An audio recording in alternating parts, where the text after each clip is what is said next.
Kaspersky software নিষিদ্ধ করল যুক্তরাষ্ট্র।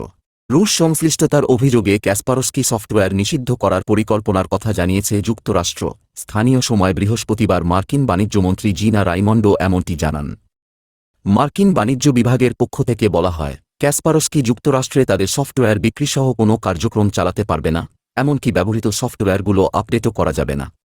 তবে এই মার্কিন নিষেধাজ্ঞার বিরুদ্ধে আইনি লড়াই চালানোর ঘোষণা দিয়ে ক্যাসপারস্কি বলেছে, যুক্তরাষ্ট্রের নিরাপত্তার জন্য হুমকি হয় এমন কোনো কার্যকলাপে তারা জড়িত নয়।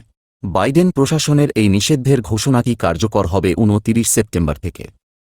ওই দিন থেকে ক্যাসপারস্কি সফটওয়্যার আপডেট, পুনরায় বিক্রি এবং লাইসেন্সিং বন্ধ হয়ে যাবে।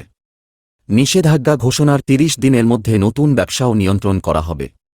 নিষেধাজ্ঞা লঙ্ঘনকারী বিক্রেতাদেরকে বাণিজ্য বিভাগের জরিমানার মুখ পড়তে হবে। রুশ সামরিক গোয়েন্দাদের সহযোগিতার অভিযোগে ক্যাসপারস্কির আরও 2টি রুশ এবং যুক্তরাজ্যভিত্তিক একটি ইউনিটের নামও নিষেধাজ্ঞার তালিকাযুক্ত করা হবে বলে জানিয়েছে যুক্তরাষ্ট্রের বাণিজ্য মন্ত্রণালয়। অনেক দিন ধরেই যুক্তরাষ্ট্রের নজরদারিতে আছে রাশিয়ার এই সফটওয়্যার প্রতিষ্ঠানটি। 2017 সালে হোমল্যান্ড সিকিউরিটি রুশ গোয়েন্দাদের সঙ্গে সংশ্লিষ্টতার অভিযোগে ফেডারেল নেটওয়ার্কগুলোতে ক্যাসপারস্কির ফ্ল্যাগশিপ অ্যান্টিভাইরাস নিষিদ্ধ করেছিল।